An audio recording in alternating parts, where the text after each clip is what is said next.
each got what they had always wanted, a loving family. And Matilda never had to use her powers again. Well, I mean almost never. On my way, on my way, on my way, on my way, on my way. Call me Ishmael. On my way. Some years ago, never mind how long precisely, having little or no money in my purse, and nothing particular to be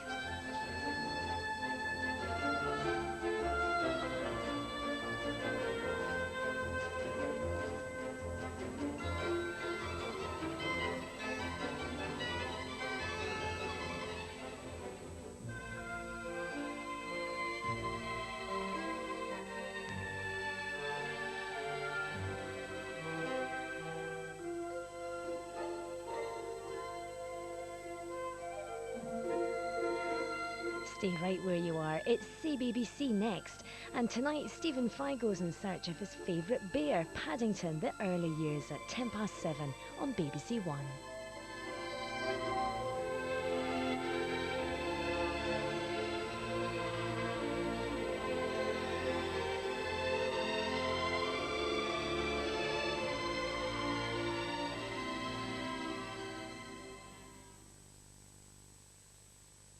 Small soldiers. We are the Commando Elite. Big action. String him up. Imagine a microchip, sophisticated enough to control ballistic missiles. What are you worried about? They're only toys. New Year's Day entertainment. Small soldiers. 5:50 on BBC One. Everything else is just a toy.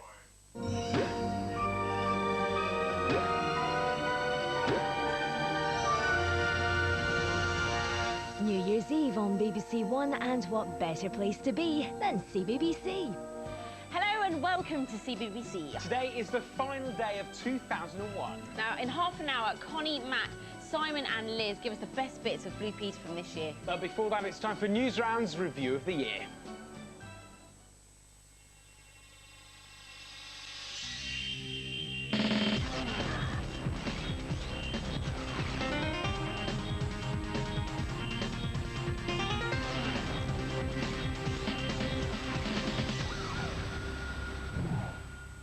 Hello, welcome to Newsround's review of the year. Over the next half hour, we're going to whiz you through the stories of the last 12 months. We've reported from home and from here abroad to give us a window on the world. Over the last few months, you've been voting for your stories of the year here on our website, and many of those are events which none of us will ever forget.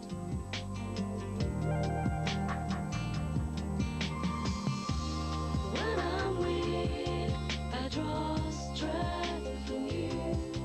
And when you're lost, I know how to change your mood. And when I'm down, you breathe life over me. Even though we're miles apart, we have each other's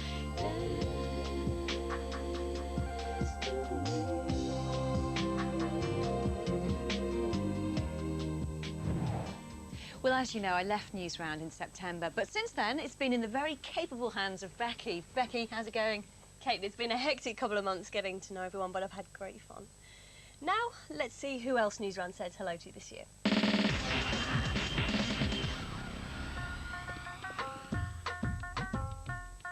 Hit me. You said hello to the Ident project in St Austell, and we sent a budding press packer to see if the world's largest greenhouse was the hottest ticket in town. I really enjoyed my day here, and it's well worth a visit, especially if you like hot and humid places. The next generation of game platforms came onto the market this year, with Nintendo releasing their GameCube and Microsoft squaring up with the Xbox. Both are hoping to challenge the 20 million worldwide sales of Sony's PlayStation 2, but only time will tell the winner in this latest round of console wars. Say hello to the first osprey chick to hatch in England for over 150 years. Newsround ran a competition to find a name for the baby bird, and the winning entry was Aqua. We said hello to the new leader of the Conservative Party. Well, being elected leader of the Conservative Party is part of the biggest life-changing thing that I can imagine, both personally and also in terms of my work. I don't suppose I've worked harder than I've ever worked since then. So it's changed everything, really. Say hello again to the Mohican. David Beckham brought the punky hairstyle back into fashion. Hello to Newsround's great new website, which went live this year. It's been redesigned to give you the best in interactive news, sports results and showbiz gossip, all at the touch of a button. But the biggest hello of the year is to new presenter Becky, who joined Newsround in November. Hi, we're Tommy Kitten and you're watching Newsround's Review of the Year. I've been presenting the show for a couple of months now, but to say that I was nervous the first time I did it is an understatement. It was definitely a big milestone for me, and here are some other amazing milestones that people have crossed this year on Newsround.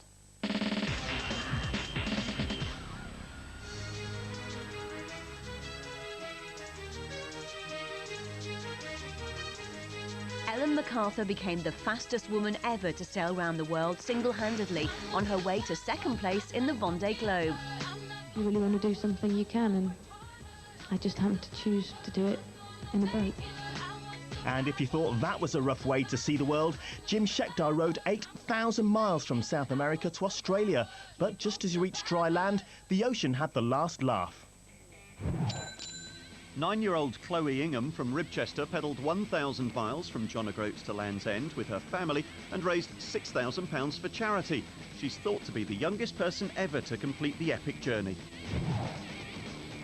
John Evans certainly got ahead in the record books this year by balancing 96 milk crates on his Barnet. And he even got a rise out of Kate.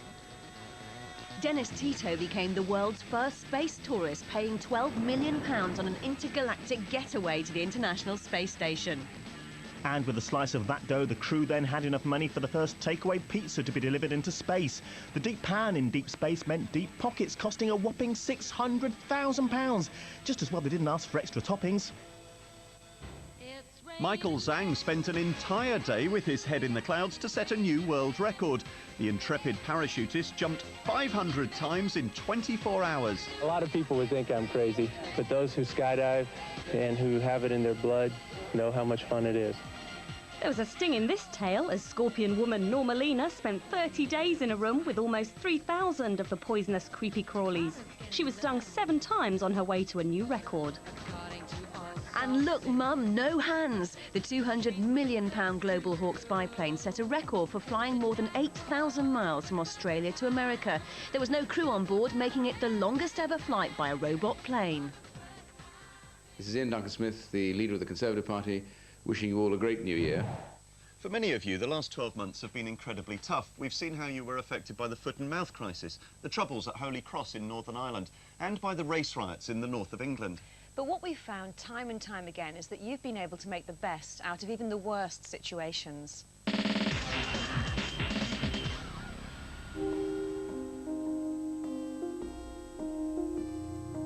most important story this year was foot and mouth.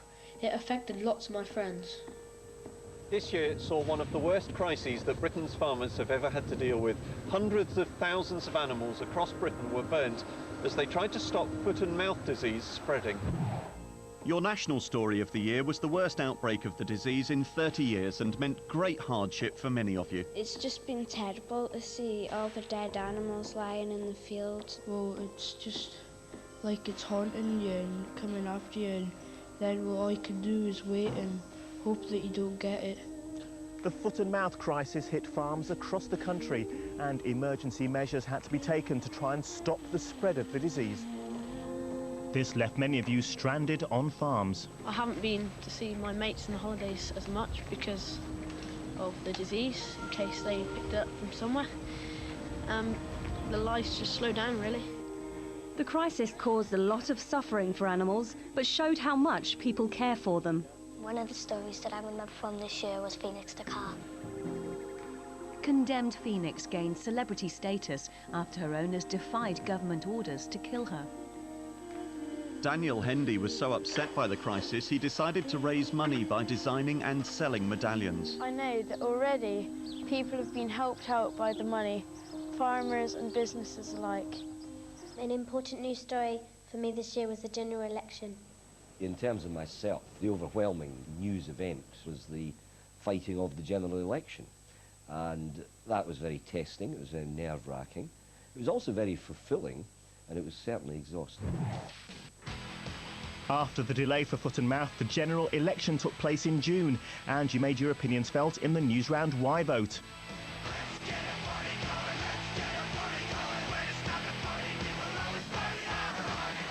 We also sent Newsround press packers to ask all the party leaders the toughest questions.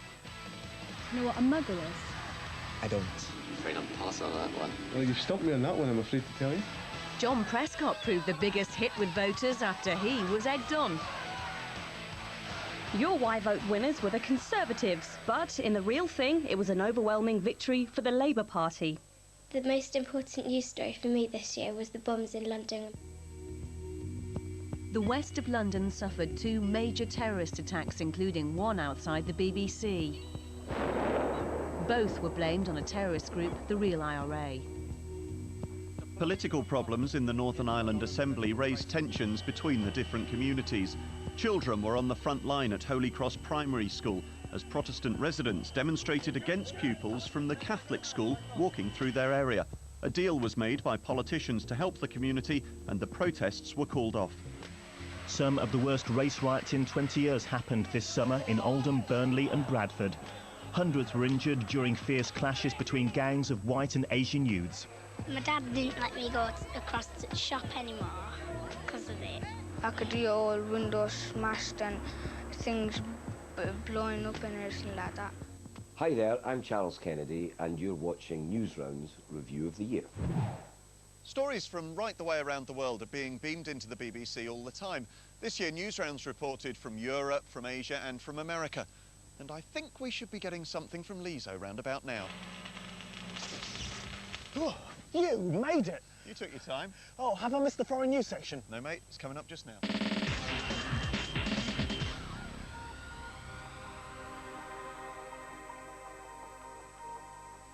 Thousands of children living here in the Middle East became victims of violent clashes between Israelis and Palestinians, and many people began to fear that there might never be peace here.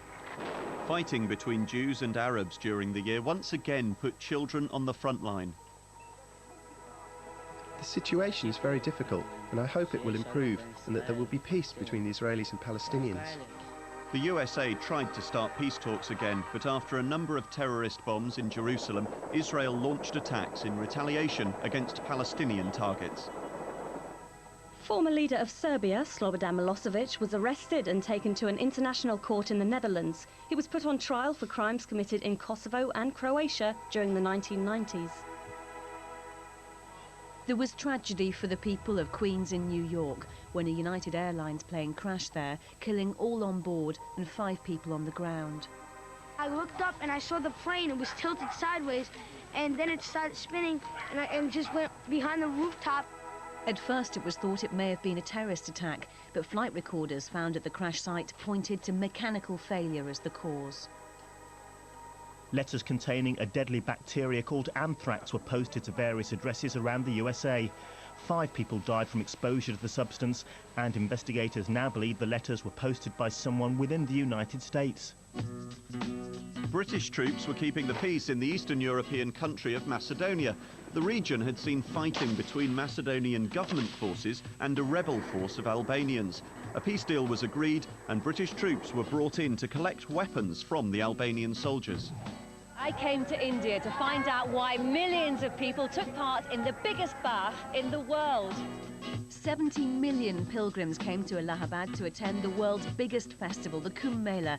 The site next to the river Ganges is sacred to Hindus who come thousands of miles to bathe in its waters. 2001 was the year that saw America hit by the worst terrorist attack in history. The attack started as a plane crashed into the World Trade Center and was quickly followed by another. It soon became apparent that this was no accident. Rescue workers risked and lost their lives helping people as the towers collapsed. You voted them your heroes of the year. I was in complete shock, disbelief, anger actually, because it was pretty obvious early on that it was a terrorist attack, and a real sense of grief. I got a telephone call from central office to say that I should turn on the news, and watch that, and I did, and I suspect, like almost everybody else in the country, I didn't stop watching for the rest of the day. Many people searched desperately for missing relatives, and for a few, there was good news. People began grieving, but this soon turned to anger.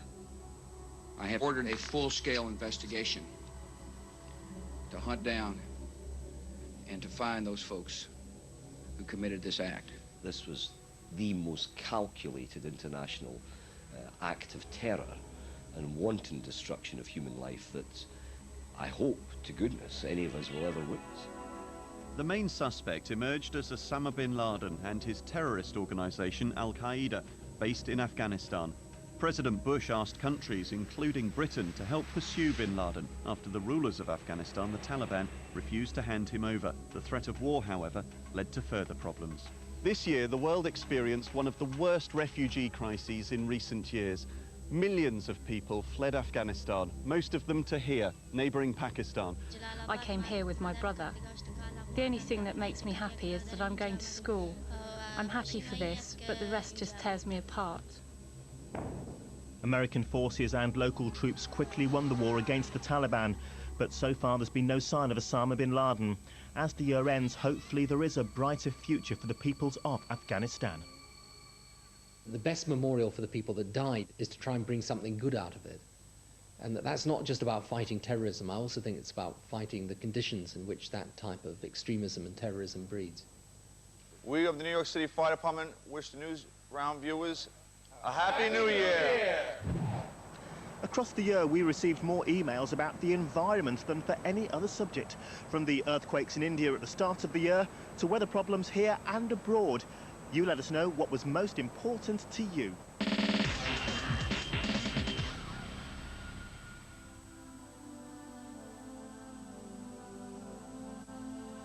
One of the most memorable news stories for me this year was the earthquake in India because my friend was quite near it.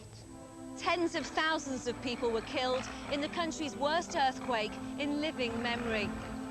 It only lasted about a minute, but that was all it took for the earthquake to flatten whole towns in the region of Gujarat in northwestern India. There were survivors. This little girl was found alive after a day under the rubble. A massive international effort helped more than 500,000 people made homeless by the disaster. The story I remember most this year was Mount Etna eruption. Another show of nature's force was seen when the Italian volcano erupted so violently that it could be seen from space.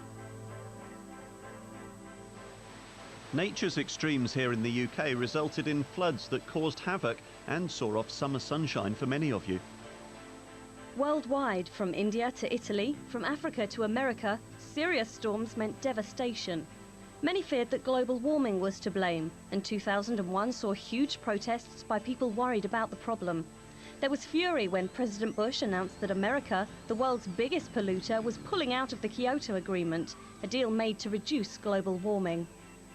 In Bonn, Germany, politicians from 178 countries met to discuss climate change. And the good news? It's so decided. The world will aim to reduce global warming without America's help. The one story I remember from last year is the oil spills in the Galapagos Islands.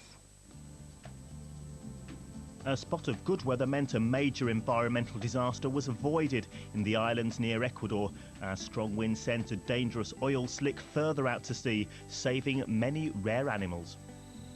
And there was good news in China as work by scientists helped Siberian tigers and giant pandas enjoy a baby boom this year. Hi, my name is Tony Blair. You're watching Newsround's Review of the Year. Have a very happy new year. Matthew, I thought we were doing the sports section. Yeah, we are. So why have you got a grapefruit and a bucket of custard? It's my sports story of the year. And what's that? England winning a little game in Germany. Still don't get it. Well, look, I couldn't get hold of the real thing, right? But hopefully, in 2002, our lads are going to be coming back home with this. The World Cup.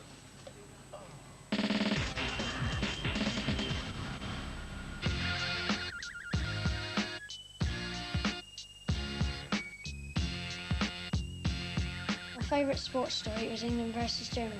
Sensational England's victory in Germany was your sports story of the year. Attention, please, attention, please. It was a fabulous occasion to be a part of it, and in the tunnel everyone's kind of cheering each other up, and focus is, you know, it's a major game. You know, it's a big turning point in the England you know, campaign.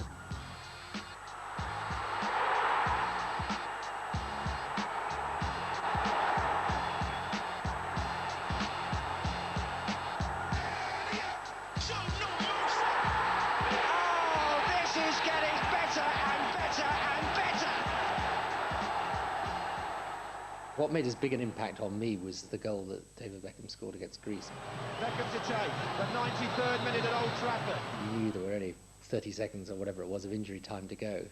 Only had a free kick and then he scored, and it was it's a fantastic moment. The last-minute thriller from Golden Boots Beckham ensured England's spot in the World Cup, where they'll be joined by the Republic of Ireland, who came through a playoff against Iran to qualify. Liverpool revived memories of their 70s and 80s heyday by winning the UEFA Cup to complete an historic treble, along with the Worthington and FA Cups. I didn't even see who scored, and it just jumped up and made up we won. And in Scotland, Celtic earned themselves a triple crown by winning all 3 domestic trophies. The World Athletic Championships in Edmonton, Canada started with great hopes for the British team, and there was one man who wasn't going to disappoint. One of my favourite sports stories this year was Jonathan Edwards winning gold at the World Championships in Edmonton. There's a lot of uncertainty as I stood on the top of the runway, and then really, once I actually start my run up, that's it. You know, it's almost like automatic pilot. The world record holder goes in the 3rd round. It's a huge jump again, but is it valid? Yes, it is! I was delighted because I knew that was probably enough. And Britain's young athletes were also on form at this year's European Youth Olympics in Spain. Team GB fought off stiff competition to bring home 28 medals, including 9 golds. The most important sports story to me this year was Ivan Isavic beating Pat Rafter in the Wimbledon final. Goran Ivanisevic won his first Wimbledon in a 5-set thriller against the Australian Pat Rafter. Britain's nearly man Tim Hemman put on a good show, but could only make the last 4. And in the women's final, Venus Williams had a convincing win against Belgian teenager Justin Henin to retain the title. Hi, I'm Sol Campbell, and you're watching Newsround Review of the Year. Lisa, exactly how much do you know about Harry Potter? Well, I read the first book in 1998 and...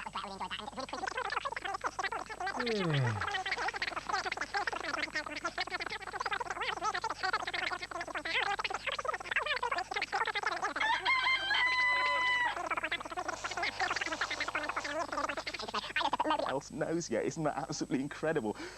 But, you know, that's about it, really. Well, I am glad I asked that.